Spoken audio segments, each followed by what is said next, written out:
Welcome to the Living the International Life podcast, where we discuss all topics from studying, working, and living abroad, and even language learning.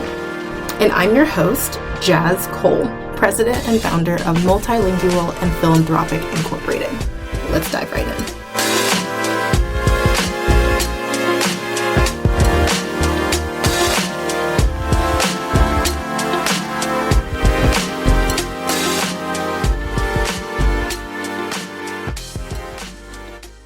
Hey everyone, it's Jazz with Living the International Life podcast. And this episode, we're going to talk about being a global citizen and what that really can look like for you. On this episode, I have a special guest, Emilie Plante, and she is a speaking coach and course creator. She's the founder of Emilie Plante Coaching, an online business dedicated to transforming professionals into exceptional speakers who have mastered their voice, body, language, and mindset. And as a third culture kid, Emilie spent her childhood moving across countries and continents, learning about new cultures and picking up foreign languages. She's lived in Japan, Malaysia, Italy, Germany, France, and Canada, which is her home country. Perfectly bilingual in English and French. Emilie started language tutoring while studying theater in college and then lived in France for 10 months as an au pair. Since then, she has volunteered in Poland to teach English to children and teenagers and taught business English to adults part-time for the past 2.5 years. So Emilie, thank you so much for your time. Thank you for having me. Yeah, so I know that we met primarily through the Bucket List Bombshells Collective when it launched back in 2022. Mm-hmm. And especially because I know I've seen you mostly through community events. And then we got to meet in person in Mexico for Kat's wedding. So I wanted you to tell me a little bit more about your background. I know that you have overall, it's mainly just from what I just introduced you as, but I wanted to know a little bit more about your background and whatever you feel like you want to share about yourself. Yeah, well, I threw in the term TCK, third culture kid, because for people who have lived similar experiences, I think they might be able to identify. A third culture kid is someone who grows up in a country that isn't their home country. And you could live in a lot of different countries like I did, or live in just one place. For example, Jazz, you're American. If you grew up in Germany, then you would be speaking English at home with your family, but speaking German when you're out and about in Germany. And it creates a bit of an identity crisis, people have a harder time. I'm going off on a little tangent here, but people have a bit of a difficult time identifying with a culture, any one culture, because at home you're taught values or your mentality is really your parents' culture, wherever they grew up or where they're from. But then you're in a foreign environment at the same time. So you're learning about other cultures, foreign cultures, but that also feels like home to you because it's all you know. So there's a bit of a blend between different cultures. And then that, as I said, creates a bit of an identity shift. But my parents were already living abroad before I was born. And it was because of my dad's work. And so me and my sister spent the first 16 years of my life living abroad. And then we moved back home to Canada when I was about to turn 16. And that was an interesting experience. Definitely a lot of culture shock coming back home, because now you're where you consider home, but it doesn't really feel like home because you never lived there before. And so it's a little bit weird. It's a little strange. It's hard to explain when you've never lived it, but it feels like you're not Canadian when you're in Canada. And then when I lived in Germany, I obviously didn't feel German, and in Italy didn't feel Italian, but then your family views you as Europeanized when you come to visit because you've been living in Europe. So that's been an interesting upbringing, to say the least. And through living in different countries and having to learn different languages, I was always interested in learning languages, but I studied theater in college. That's my educational background, I would say. And I also have a creative writing certificate. So I'm going to try to go a little quickly here because I don't want to get lost in too many details. And I started tutoring English on the side when I was in college because they were looking for people to help peer students. So I was peer tutoring, and I liked it. I enjoyed it. So then I kept doing it a little bit throughout my studies. And then after I was finished studying theater, I decided to be an au pair because one of my friends had done it and really enjoyed it. And she told me about it, and it sounded like it was a good idea.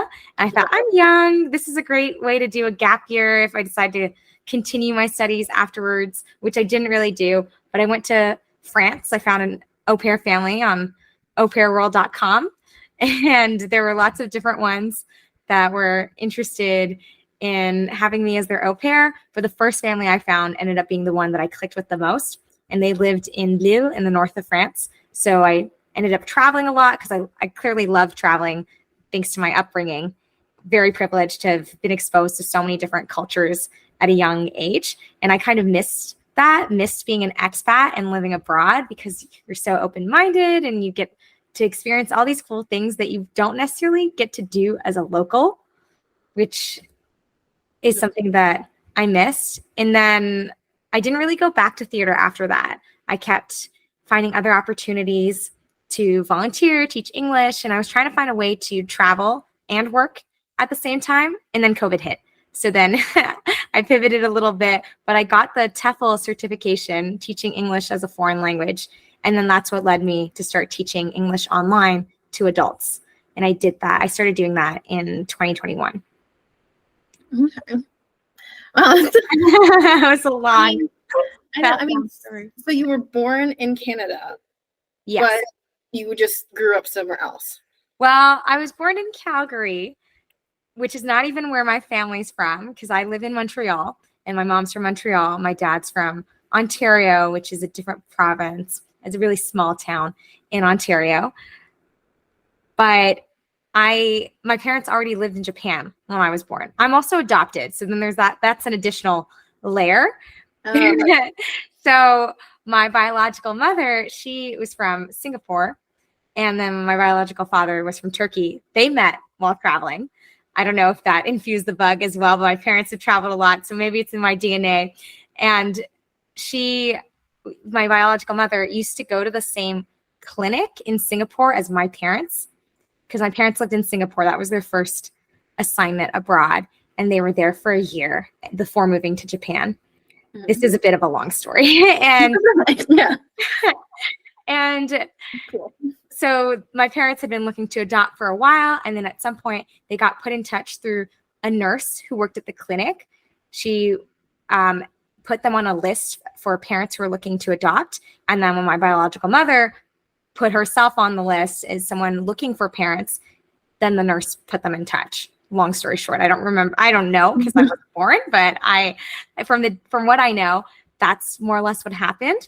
And then they started communicating through email and letters, I think. Maybe letters, not email, because I don't think it was popular back then. So probably letter writing. And then they didn't even have any phone calls, but my biological mother picked my parents. And because she had some friends who lived in Calgary in Canada, she thought, why not go and spend the last part of my pregnancy there? That way my daughter is born in Canada, and then it would just be easier for paperwork for the citizenship, which it was easier to get me a Canadian passport by being born in Canada. Okay. Yeah. So, I mean, my inclination is that you're from pretty much just all across. Yeah, definitely a citizen of the world. Okay. And then like with moving to all these countries, like how was your transition? Like, especially like if you're, like you said, I don't know if this is like in particular order that you were living, like from Japan to Malaysia to, yeah. Like what was the transition going from each one? Because it's like you have to shift languages, and then it's like there's a whole other culture around it. Food is different, things like that. What was like it like psychologically and like? It was hard. It was definitely hard, especially the first big move. Because when I moved from Japan to Malaysia, I was 3. So I don't really remember that. I don't think it impacted me that much because I was so young. And my sister was 1, so she has no recollection of that. And I don't think much changed at 3. But then because we lived in Malaysia, that's the place I lived in the longest. We were there for 7 years. And so moving from all of a sudden Malaysia to Europe. So you've been in Asia for all of your existence, basically. And then you move to Europe where the climate is really different. Even though we were in Italy and it was more temperate, the winter was very mild, it was still a huge shock to go from this hot tropical climate where as soon as you go outside, you're just sweating and you can't really go for long walks. You walk to the bus stop and you're already going to be sunburned in that amount of time if you haven't put sunscreen on. So it was really hot. Think of Mexico. I was just thinking, way more humid, and just that I don't remember what percentage the humidity level was, but it was extremely high. So, living in Malaysia, you got used to the heat. You had air conditioning pretty much everywhere in the car, in your home. If you didn't, well, you had lots of fans that were just blowing air because it was so hot. And then the food was totally different. Kuala Lumpur, where we lived, that's the capital, it had a lot of great cuisine from around Asia. So for foodies, it was great because you had Malaysia has a lot of people that have Chinese ethnicity or Indian ethnicity, and then Malaysian. So it's almost divided equally between people who are Malaysian, Chinese, or Indian. And then you get a lot of different restaurants that are very authentic from those three groups. And you also have way more holidays. You celebrate more traditions because Chinese New Year will get celebrated.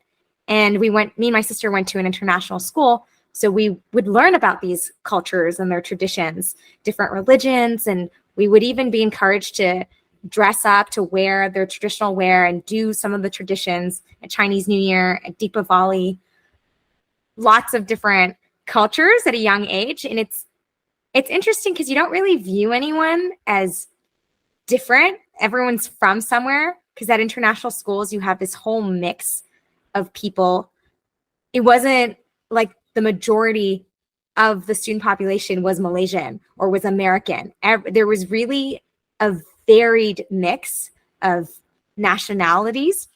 And so maybe you have, I don't know, a few more Koreans than Dutch people, but it was still so varied that I don't think there was any racism. People were so open and just curious about other cultures where you didn't really criticize someone's lunch. They packed a lunch and they were eating rice for breakfast and you're not used to that. You wouldn't be like, that's weird. You just knew, well, they're from Japan or they're from Korea. And it wasn't strange. So it was weirder going back home when everyone's from the same place almost. Okay, yeah, because I feel like, it's like when you're surrounded by different people all the time. And I knew someone at my main full-time job at the courthouse, and I was talking to one of the bailiffs who works there, and he was saying that like he came from Florida where there was like a lot of diversity, and then he moved to this like really small town in Kentucky before he moved up here to Lexington. And he was saying that when they were touring the school that he was going to go to, he like as a kid, he just said, well, where are all the Black people? And then the principal says, we don't talk about that. So no. And it's like, oh my gosh, he's like, yeah, it's like one of those like all white, like really racist towns. Like they still have like KKK like meetings and things like that. God. So when he moved here, he's like, I was just shocked because I'm like, when you're surrounded by everyone, it's like, oh yeah, whatever. So I kind of feel like I understand that perspective in that point. And then it's kind of like when you're just like you just said, with everyone being of the same like culture, it's kind of like, well, it's like, well, where's all these people, Yeah. I think, I think my school is, how colleges now have pictures where they will showcase diversity, where it's clearly staged and there's different, people that have different looks, and they try to make it seem, okay, well, we're very diverse and inclusive. And I'm sure there are definitely schools that are, but my school, way before this was a thing, this was a trend to promote diversity and to really have that in your visuals. That's what my school looked like without trying. You walked into a classroom and there were people from completely different backgrounds and their parents had different types of jobs. We had lots of diplomats. So there were a lot of embassy kids. And then you had some people who might have been in the army, they're army kids, their parents were in the army, or just, I don't know, expats, people who moved for different reasons and I think it was interesting because there weren't that many Malaysians, so they were almost a minority, even though we were in Malaysia. But there wasn't really a sense of minority or not because everyone was from different places.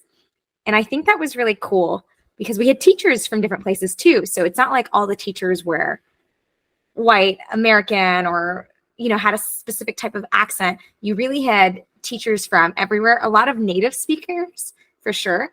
But some people had accents, some people didn't. And I don't know, it didn't really matter where people were from, but we were curious to learn about one another's cultures. So I thought that was really cool because you got to learn a lot about different countries and traditions just by becoming friends with people.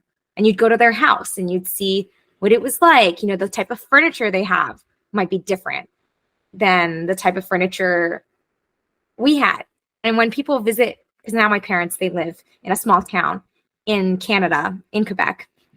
And whenever I have friends from here or from anywhere really who come to see my parents and their house, they're always like, whoa, where is this furniture from? Because my parents have been collecting furniture from Japan, from Malaysia, from other places we lived in.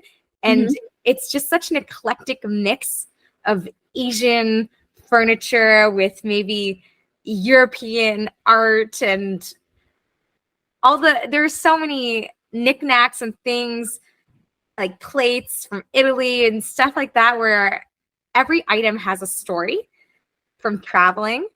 And it's really cool, but I'm so used to it because that's what I grew up in, this huge mix of cultures just in our home. And that's probably what stayed consistent when we moved to different places, the same couch, same dining table, lots of artwork that was the same, but then the homes changed. So apartment, house, the style of architecture was very different from one place to the next, whether or not we had a yard. And then the public transit was also very different. Like in Malaysia, we never really used the public transit because I think it was also a little bit more dangerous. And then even though I think it was probably pretty great, but I was a kid. So the experience I had as a kid, so my childhood was mainly in Malaysia, was different than being a teenager in Berlin, for example. Okay. And, like when you're talking about international school, because I think that more or less that was actually how I learned a lot of languages, because even though I never went to an international school, but I remember when I was in LA going to college, Los Angeles is very much like, I call it an international city because it's a very well-known city. You don't even have to say the state or the country. Everyone knows where it's from. And you get people from everywhere coming in and out for business, for school, etc. And I remember just meeting so many international students. And part of the reason why I started learning Spanish was because I lived in LA. That was just in itself. Yeah. Because everyone speaks Spanish. And then I remember learning German because a friend of mine who was, he was originally from Germany, but he went to film school here in the US, and obviously LA, that's where the industry was. So I met him through church, and he was telling me he's from Germany and German's really hard. And I said, well, I'm going to learn it now because you said it's really hard. And so then I had someone to communicate with. So it made it so much easier to communicate when you have someone else to speak. Yeah, to practice with, for sure. I think that makes a huge difference. I don't really practice my German anymore because I don't have anyone to speak German with. And whenever I meet people who are German, I try to practice a little bit, but now I get a bit embarrassed and shy because my level has dropped so much that I can't express myself with the same ease that I had before. And not that it was ever easy, but it did come to me more easily at some point when I was living in Germany. I didn't really have a choice. I climbed. So climbing is my favorite sport, rock climbing, mainly indoor climbing. And I started climbing when I was in Italy. And that was one thing that stayed consistent because then I also climbed in Germany and then I climbed here. And then even when I travel, sometimes I'll climb in different places. When I was an au pair, that's how I made friends too, is I needed climbing partners. And then it's crazy how you can meet people through a shared activity or hobby or sport. And then I learned my German mainly through climbing. Same thing with my Italian, because my classes were in Italian. My climbing classes. And so I had to speak in Italian to my climbing instructor. I did some competitions in Italian. And then, I'm that girl who's clearly not from Italy, because Italy was not the same thing at all.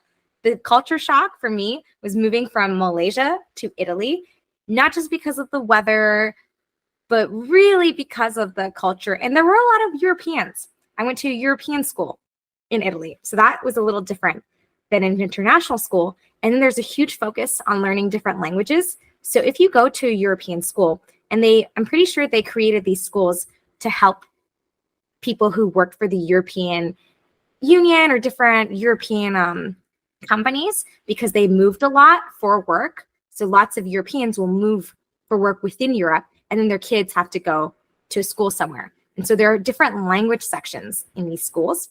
You can be studying in English or in French, in Italian, in German, in Dutch. Those are the 5 languages at my school in Italy.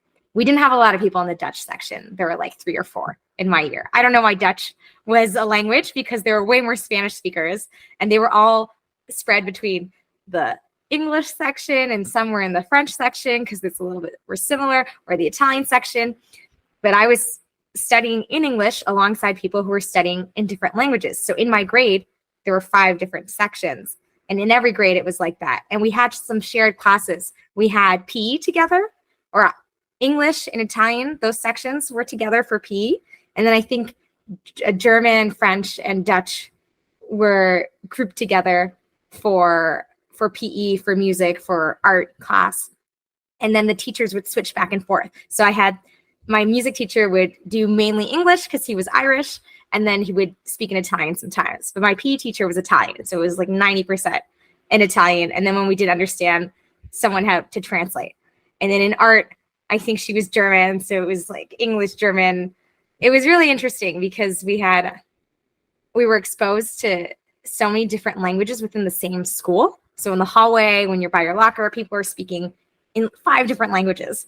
And then you have a second language class, and then you have a third language class when you get older. And then your history class gets taught. History and geography, I think, get taught in your second language. So that helps you become even more fluent. So all of a sudden, you're no longer doing history and geography in English if you're studying in English. You're doing it in French if that's your second language choice, or in another language. But they had other languages like Greek, Latin. There were so many other languages you could do for your third one. So I thought that was really cool. You would basically be at least bilingual, but most likely trilingual by the time you graduated from one of those schools. That's really cool. Yeah. I was actually taking an online course at some point, like over like the height of the pandemic. I was taking one about cultural diplomacy, because it was basically talking about how a lot of different countries will invest in like cultural education, like how like international schools is one of them. Like there are some countries where they will do like because I knew someone in high school who, outside of going to public school with me, she went to Japanese school, and it's like they invest in like these schools where it's like you're going to school outside of your normal hours of school, but then it's like you're going to another separate school where you're learning literally in Japanese. There was like I knew like there was Greek school, there was I think there was a Jewish school. I don't know specifically if that was what it was called, but they basically were learning, particularly among their own, which I feel like in a way it was more of just kind of like preserving that particular culture, language, especially because I know like with Judaism, that is a religion. So it kind of is outside of like the parameters of like church and state. Because I know in the United States, we're kind of like, that's one of the reasons why there's this controversy about like prayer in school. So, those kinds of things. So I just think it's interesting. Like, it's like, okay, like we want more people to be aware of who we are in our culture. Like, it's especially, I know in America, we are very, a lot of people can rely on stereotypes to kind of say like, this is what I know about this country. And it's more a way to like, to educate people about this is what our culture is. This is what we do. This is what our government looks like. I think it's really cool. Yeah, no, I think so too. I know that we have something similar here where there are some schools where people will go to learn a specific language, but it's not as, I wouldn't say it's as ingrained in the culture. I think when you're an expat, so someone who lives abroad in a country that's not their own, as an adult, especially as a child. So then if you're a third culture kid, you have to be open-minded. You don't really have a choice where you're exposed to cultures, you're fully immersed in a different culture, but you relate more to people who come from elsewhere. It's like all the outsiders kind of group together and form this expat community, which is rich with people from everywhere. And then sometimes it's harder to connect with people from where you are. So when we were in Germany, maybe I didn't have as many German friends. I had some, but I definitely had more international friends because they can relate to your experience more. And then I find when I'm here, I definitely relate to people who aren't Canadian, international, people from everywhere, but it's not the same as when I was an expat living abroad because I'm still from here. I still have family here. I understand the expressions, the slang, some of the traditions that we have here. It took me a while, I think, to become Canadian again or to fit in where you can't tell that I didn't grow up here. No, like reacculturating. Yeah, exactly. Because I've been in Canada for 10 years now. Yeah, we moved back in 2013. But then there was 10 months when I was gone and I was living in France. So not quite 10 years, but we moved back home. We stopped being expats 10 years ago. And that was the hardest culture shock, is coming back home when you don't feel like you're home because you've lived abroad. Or especially me and my sister, we had always lived abroad. Like we'd never lived in Canada. We would come back every summer to visit our family for 2 months. And sometimes we'd come back at Christmas. And so we would see the snow in small quantities, over the winter, but we never lived through a winter. We just had never gone to school here. And I think that makes a big difference too, is that the public schools here, if you go to private school too, it's going to be a different experience. But I didn't learn all about Quebec history because that's what they really focus on here, is everyone for 5 years in high school just focuses on Quebec history in Quebec. And you don't really learn much about other things, other cultures. And that's a bit of a shame. But when we were in Malaysia, I learned for geography, it was really focused on Southeast Asia. I learned all the capital cities of countries in Southeast Asia. And then when I was in Europe, it was a little more focused on Europe, European capitals, and your geography class content, your history class changes. What you learn is going to be different from one place to the other. In Malaysia, we had some Indian dancing classes offered as ECAs, extracurricular activities. So after school, you could, there was also, what's that Brazilian dance kind of fighting thing? I don't remember what it's called. It's like, there's some Brazilian type of movement. It's like something with a C or a K. I don't remember, but I took that. We had a lot of opportunities to learn specific things. Like my mom, when we were living in Japan, she took ikebana, which is flower classes. So flower arrangement and flower cutting. Well, that's a simple way to explain it. But the positioning. So she did that for 8 years. I think she did that throughout the time they lived in Japan. And then that's something that she kind of taught me the basic stuff a little bit. And I thought that was cool, where you get to learn things and then they kind of stay with you. And so there are some things that I know from my time in Japan or from my time in Italy. And then you kind of forget about these things until they come up. And then people are always surprised, like, how come you know this? I guess one other thing that's weird is that now that I'm an adult, people don't really ask you that many questions. Like think about, where you went to high school or elementary school or middle school, whatever. And they ask you more, I think, what you studied in college, or I guess people talk about where they grew up a little bit, but in general, when you meet someone for the first time, you don't really get into what you did before becoming an adult, I suppose. And so I think a bunch of my friends don't necessarily know my upbringing, or they don't know about it unless it comes up in conversation. And it doesn't necessarily come up straight away. So sometimes I'll know people for a long time, and if it just doesn't come up, they'll be so surprised and they think, I had no idea that you lived in Malaysia or in Italy. or it's hard to track too where I've lived because it's such a long story. Yeah. And I mean, I feel like especially with living abroad, because I know like, especially like the idea of like living in Europe or just being in Europe, I know like for a lot of Americans, for the most part, because I can only speak for my own country, but I know it's kind of like, oh, you live there. And it's like, so it's really interesting, like when you're talking about how you had a hard time adjusting to living in Italy, whereas a lot of people would be like, why are you complaining? You're living in Italy. I know. You know what? It's because we were in northern Italy in a small town too. So I've been used to I've lived in a lot of capitals. In Japan, it was Tokyo. In Malaysia, it was Kuala Lumpur.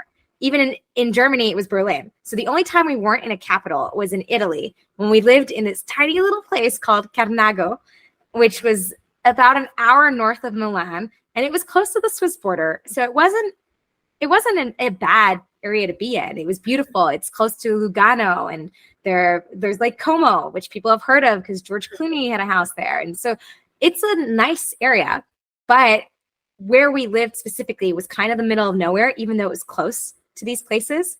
And it would take a while to get to school because we went to school in a different city, Varese, which is the capital of shoes. Like Milan is the capital of fashion, and then Varese is the capital of shoes, but people don't really know that. And they had a lot of beautiful shoe stores, lots of boots, great place to shop, honestly.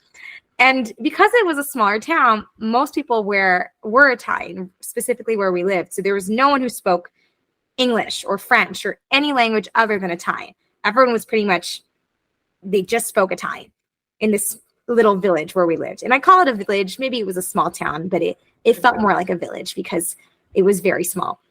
And there was a farm like right behind us. So, you could walk to the supermarket there. It wasn't, I don't know what the population was. It might've been like 5,000 people or something, or less than that.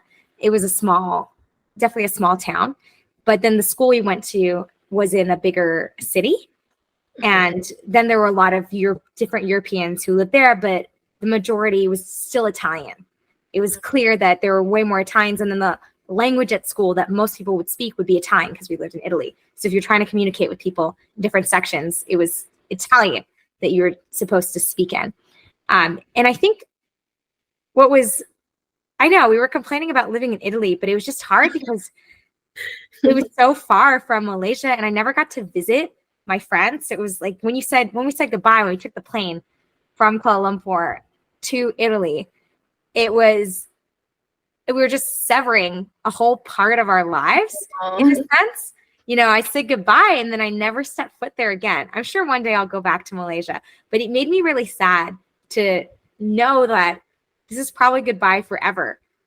But when I moved from Italy to Germany, I knew I would be visiting again because it's so close, and we drove from where we were living in Italy to Germany. So we didn't even have to take a plane. You could drive. You could drive there if you wanted to. And I think the distance wasn't that bad. It was probably 6 or 7 hours, maybe 8. It wasn't that bad. In Canada, the distances are so much farther away, And so I knew I would visit, and I got to visit twice while I was living in Berlin. I went to Italy twice the first year that we lived there, and then I didn't feel the need to go back afterwards. And I got to visit my friends over Easter break and some other break that we had. And I thought that was really nice, and I even had friends who came to Berlin to visit, but I didn't have any friends from Malaysia who came to Italy because it was just so much further away. And then I was also younger at the time. So when you're a teenager, I took my first plane alone to go visit Italy. So that was when I was, I think, 12 or 13, maybe 13. Yeah. And I kind of want to talk about shifting toward when you were an au pair. So because that's another European country. Yeah. So how was that experience different? Because obviously you're not in school, and it's not like, you're living with your parents, you're living with a completely different family that you've never met before, until I know. That was a totally different experience too, because now I'm traveling as an adult. That was one of the key differences. And it was the first time I moved somewhere that was my choice. Because when we moved around when I was a kid, it was for my dad's work. We didn't have a say in it. It was just like, okay, I did not want to leave Malaysia. I would have lived in Malaysia forever probably because I loved living there. And then when we moved from Italy to Germany, I was a lot more open to it because I realized, okay, I need to make friends and not be grumpy and really try to adapt. But then when I moved to France, that was exciting. That was me choosing where I wanted to go. And because I could have been an au pair in Spain. The two countries I was really looking at were France and Spain. I wanted to live by the water somewhere, but I ended up being in Lille, which is in the north of France, where it rains a lot. The weather's similar to London, a lot of rain, but it's not that cold in the winter. And finding my family, yeah, it was weird because we Skyped. We had a bunch of Skype calls. And what I liked about them as a family is that they did seem very welcoming, and they already had an au pair. And so I got to speak to her. She was American, and she just felt like another member of the family. So there weren't clear cut, okay, this is when you're working and, you can't wait to clock out and then live your life. No, you're invited. You are a part of the family. If you want to spend Christmas with your au pair family, you absolutely can. She did. I didn't because I really wanted to spend Christmas with my family because I've never missed a Christmas with my family. So they were also open to letting me go back home for 2 weeks for the holidays. So they were really nice. I had Saturday, Sunday off. I had Wednesdays off. So I had 3 days off a week. And when I was working, I wasn't working that much. I was free until basically 4 p.m. every day. So Monday, Tuesday, Thursday, Friday. I didn't have anything to do until 4 p.m. because the parents would bring the kids they would drop the kids off in the morning on their way to work. So each parent would drop a kid off. And then one of the girls, she was the older kid. She was 12 when I arrived. And so she was independent enough. She was able to take the bus home. And then, because they didn't go to the same school, she was in a secondary school. He was in a primary school, and he was 9 when I arrived. So I would walk about 10 minutes to pick up the boy from school. And that was at 4:30. So I basically was free up until a little bit before 4:30. And I would do different activities. I'd go sightseeing, or I'd explore the city. I'd go climbing, and then I'd make sure I was back before the pickup time. And sometimes he had soccer. So then parents would carpool and drop the kids off at school. So twice a week, I didn't even have to go pick him up. And then I was with the kids until the parents came back from work around probably 6:37. So then I would help them with their homework, and I was teaching them English. I didn't have to learn French. That was another thing too, is that when I lived in Italy, I had to learn Italian. When I lived in Germany, I had to learn German to get by. But now I'm moving to France, where my native language is French. So yes, I learned a lot of different expressions because the Quebec French is quite different from the French French. Yeah, so I was going to ask about that. Yeah. But it was still a culture shock in a certain way, but I was already so used to Europe in a sense because of Italy and Germany that it wasn't such a shock. And I didn't have to learn a new language. I was able to really just get by, be super independent. And it was weird too, now living with a family, because I had an apartment in Montreal for my last 2 years in college. And then when I moved to Toronto after Montreal, and that was the year before I went to France. So I'd been living in a dorm, and that also felt like a step backwards, where I was living on campus in a dorm with a roommate. And it was the first time I was living in a city that was different from my parents. So that was almost like a step towards moving to a new country without my parents. But it felt like I was going backwards because I had my freedom with my apartment, and then I had a little less freedom in the dorm, and then I had a little less freedom living with the au pair family. But I kind of didn't mind it. I liked it. I was, fed and looked after. They paid for my phone bill, for my transport, and obviously groceries and all of that. I didn't have to worry about doing that. I didn't have too many errands that I needed to do. They just asked me to load and empty the dishwasher, fold dry clothes, and help the kids with their homework and teach them English. That was basically all of my responsibilities. And they did a lot. The parents did a lot. And because the kids were older, I didn't have to look after them that much. They were kind of independent. They turned 10 and 13 while I was there. So they weren't super young, but I liked that because I could play with them, or teaching them too, I think was a bit easier because they at least had a little bit of a level in English. And because I could speak French, then I could help them out. So that was really interesting. I loved my time there. I went away a lot on the weekends. So I'd go travel for a weekend somewhere in Europe, somewhere nearby, and then I'd come back and tell them all about my weekend adventures. Yeah, I know, like, for me, I just remember the first week just having a week straight headache because I remember trying to catch up with, like, what are they even saying? Because, like, for me, it was like there was no, like, connection. Because the thing that they picked me because they said, the most German out of everyone we've interviewed. And the mom didn't, she spoke a little bit of English because they learned it in school, but then has never used it ever since. She's never been to America or any other English-speaking country. The dad, he spoke really good English because his company actually deals with a lot of has business with a lot of different English-speaking countries. And so, but he was at work most of the time. I'm with the mom, Yeah. So I'm like, okay, over time you kind of get used to it, but I just remember having a headache because I'm just like, my brain is trying to understand, formulate a response, and then make sure that response makes sense. And then with children is that they do not speak clearly. It's like you're crying about something and I'm like, what are you saying? Over time, like you said, you get used to them because I had to get the parents to translate in German, like from kid German to adult German, so I can understand clearly what they're saying. That's like, crazy. What is she talking about? It's like, oh, they were talking about this. Okay, now I understand. But like I said, the more time you spend with them, that just gets so easier. And I remember having to call my mom, like I remember like via WhatsApp, having to call my mom so I could remember how to speak English. I spoke English a lot because the fact that I spoke French, it was almost more of a challenge to speak English only. There were times when I would switch to French, but the idea was for me to speak English as much as possible for them to learn. But they knew I spoke French. So sometimes that was a bit of a challenge with the kids. But with the parents, I would just speak English. I'm like, nope, we're talking in English. I'm here to help you learn. So I want it to be, if they're searching for a word though, they'll tell me the word in French and then I'll tell them what it is in English. And then they can ask specific questions that are harder to formulate in French, but I would always answer in English. And then with their friends too, some of their friends wanted to practice their English. So they'd have dinner with different friends over and we'd still be speaking English, not because I can't understand, but for them to practice.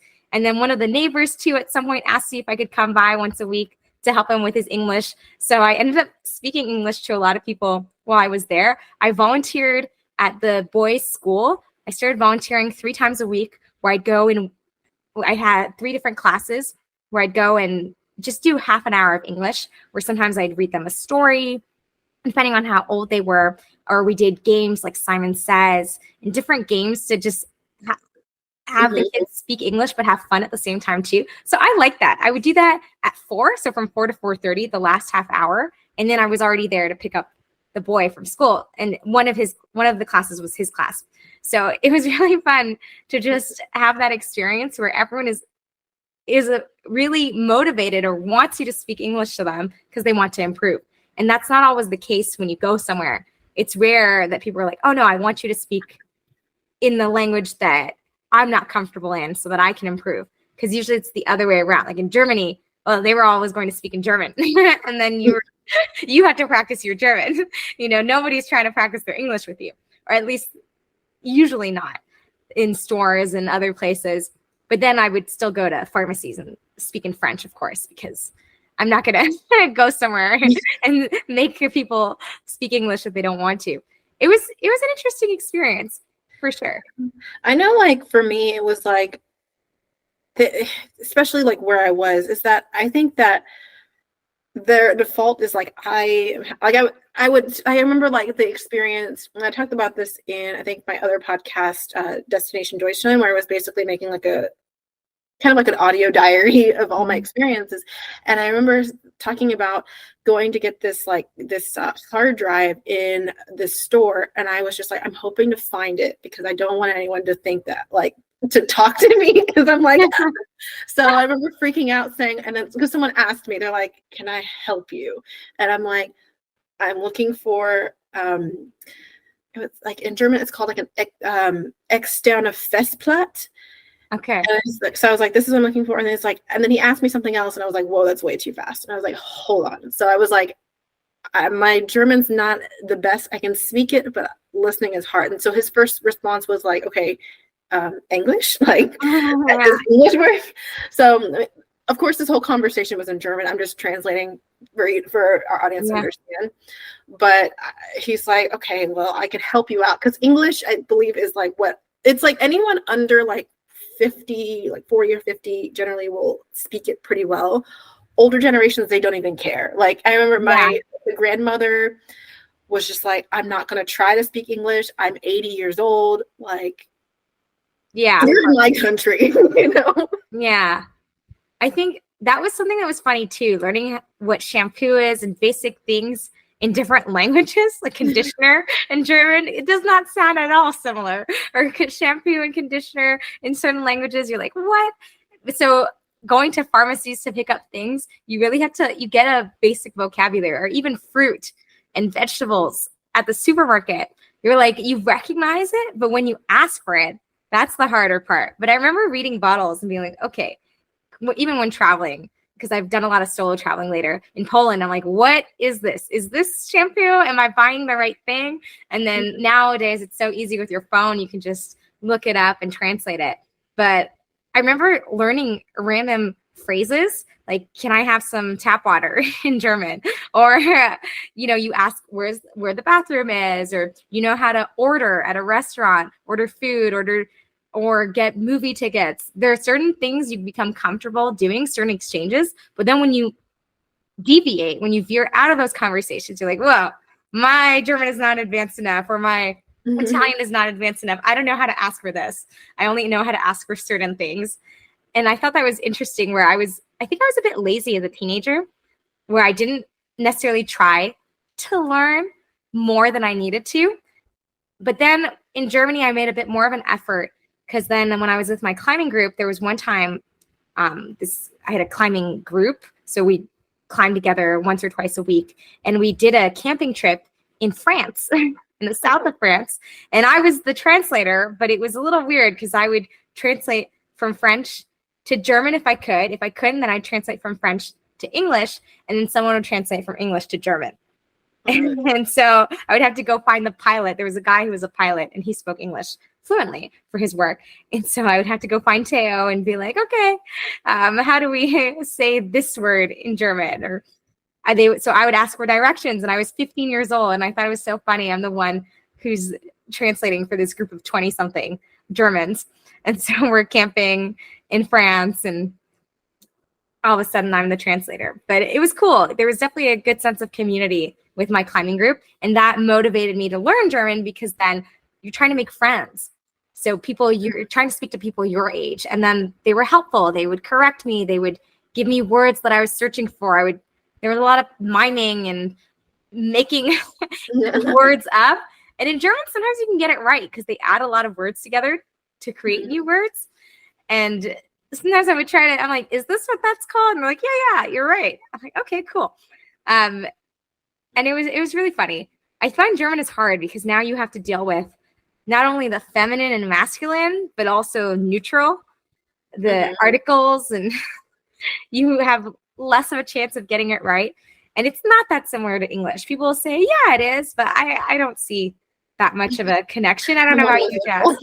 You're one of those people, you think it is similar? Because it's like, it feels like more or less French, and then a little bit like French pronunciation with like English words, because 10% a good 10% of German comes from English. And since they're all Germanic languages, they kind of like, it was because it was easy for me to go from English to German and then moving into Dutch, like, because they all had things like, it's like going from good morning, guten Morgen, and then guten Morgen. Yeah. It just feels like a transition. For sure. No, there are some things, but even I find there are a lot of, because I teach French and English, there are a lot of similarities between English and French, writing wise, or when you see the word spelled out, not pronunciation wise, but you see a lot of similarities. And then French and Spanish, because they're both Latin languages, and Italian, there's some more similarities. But I was surprised. I didn't notice how many similarities there were between English and French until I started teaching it. I'm like, oh yeah, it's just like, it's the same word that you use in French, but in English with a different accent or a different pronunciation, basically. It's crazy how there's an overlap where reading, you can really get by reading in some places. But then I've been to Portugal before, and Portuguese sounds almost similar to French and Spanish sometimes, but the way it's written is completely different. So I can't read Portuguese at all. I can't look at a menu and understand anything. But if I go to Spain, and I already have some basics in Spanish, so my Spanish is almost better than my German these days. But it's a lot easier for me to understand words that I don't even know, new words, just based on the way that it's written and within the context. But then I can't really do that in all the languages. In Italian, it's like, if I try to read in Italian, German, maybe a little bit, but there are just so many words that I don't know that it's hard sometimes. Mm-hmm. I think it's like interesting, especially when you were talking about like friends. Cause like, I know like sometimes like with languages, it can be like a barrier for making friends. But at the same time, I feel like if you're going to move abroad, you have to have some type of community. Like you've got to like, I remember like, even when I was doing a study abroad program in France, I was the one American that was there. They invited me because they're just like, oh, like there's an American, he speaks French and she speaks really well or whatever. I don't know what. I guess they just freaked out because they're just not used to Americans speaking French really well, like expressing themselves. And I remember they were talking back and forth and I was just listening. And then one of them said, do you understand? I'm like, I can kind of gauge the conversation, but it's like, for me, it was like, I was still there. I was invited to be somewhere. And part of it was when you were saying like similar interests, like for me, church is a really big thing. So it was like, my thing is that like, what better place to meet people with similar interests than starting with your own belief, or, or if you're not religious, it's like, like you were saying, like just activities you like to do. Yeah. But yeah, that's a great point, because my parents made a lot of friends through church. And then we had family friends in Malaysia, in Italy, and Germany. In Malaysia, we had a Francophone community. So there was mass held in French at different places. So we made a lot of friends that way. I had a lot of French speaking friends through church, but then all my friends at school, I'd speak to them in English. So it was weird because even in Malaysia, there was the Anglophone expat community and the Francophone expat community. So we were part of both of those. And then then when we moved to Italy, though, we went to mass in Italian. There was no French community because where we lived, there just wasn't that opportunity. There was only mass held in Italian. So then, I kind of learned how to say, I think, Our Father in Italian a little bit, or some of the prayers we learned in Italian, but we didn't understand anything. Like we went to mass and we just didn't understand anything, but we were there for the ceremony, for everything. And that was kind of weird, because then I didn't really like going to church in Italy because I didn't see the point of it. We didn't understand. I imagine it must be similar to when mass was held in Latin back in the day, and the common folk, the majority of people just didn't understand what was going on, but were there. So that's kind of what it felt like when we went to church in Italian. And then sometimes I think there was once a month, it was in English somewhere. And so we would go, now we started going to church in English because normally we always went in French, but now there was no French option in Italy, but there was once a month, there was an English mass. And then we made friends that way too. So it was a little interesting. And then in Germany, there was a big in Berlin, there was a Francophone community for church too. So we'd go there. And then sometimes we'd go to English because it was closer. So we'd hop back and forth between the English service or the French service. And then I did my communion in French, my first communion in French in Malaysia. And then what's after your first communion? My confirmation in French in Germany. So it was really interesting because then I'm climbing in German, I'm going to school in English, then I'm doing my confirmation in French. So all these different communities. And it was a great way to make friends, though. So you had friends through my parents. My mom, I think, made a lot of friends through the PTA, through the parent-teacher associations. So you would make friends with the other expat parents. That was the best way to make friends. Yeah. But when I was an au pair, it was actually really hard for me to make friends because now I wasn't in school and I was working, but I was an au pair. So the people I had access to were the kids and the parents, and they weren't close in age to me, right? The parents were older, the kids were younger. So I wasn't going to become friends with the friends of the kids or the friends of the parents. So how could I make my own friends that were around my age? And then I made a few friends through climbing and then some other friends through traveling who lived in different places in Europe. And then I went to visit them. But I didn't make that many friends when I was in France. It was probably one of the places where it was hardest for me to make friends. And it wasn't a language barrier. It was just meeting people because I was often busy weeknights and then gone weekends when most people are free. And so I was free during the day when most people work. And that was a bit hard. I was alone a lot, but I started to enjoy, I guess, my solitude and then doing activities that you do as a solo traveler. Yeah, I kind of feel that because I had this similar experience in Germany. It just feels like, you're just, and I don't know, it's just, you're just mainly like in that group of like with the family. And I remember being like when they would have family gatherings, I remember just sometimes being by myself because I'm like, I'm the only one under 30 who doesn't have children, and I am the only one older than 5. So I'm like, the kids are playing with the kids, the adults are hanging around drinking beer with them, and I'm like, okay, well, I'm just here. There's no one here that is my age. So, but yeah, in like wrapping it up, I really wanted to ask, like, what do you feel like you've learned the most out of all these experiences, or even like learned about yourself in the process? Oh my gosh, there's so much that I think I've learned. I think every time you go to a new country, you just get pushed outside of your comfort zone.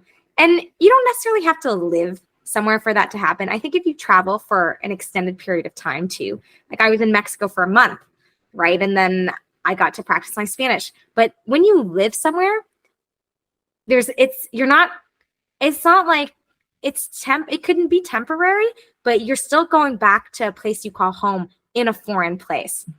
So that's hard to grapple with at the beginning because you're not on a vacation that is ending in a certain amount of time.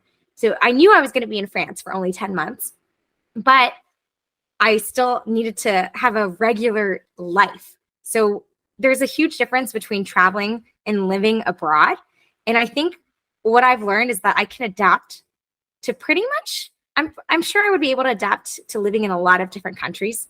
I like Europe because of the proximity, but then when you're alone in another country and you only have yourself, it's kind of weird because you're really the only person you can count on, even if you have support. So I think it's important to establish at least other people that you can trust in a new country. I had my au pair family. So those are people I could absolutely trust and I would, be able to go visit them, I think, anytime, and they'd be happy to have me. They were actually in Montreal last week for a day and a half, and I got to see them for the first time in 3.5 years, and I got to see the kids. Now the daughter's 18 and the son's 15, and it's crazy, but they still look the same to me, and they've grown up. And just realizing that even though a lot of time has passed by, they still feel like, almost like a second family.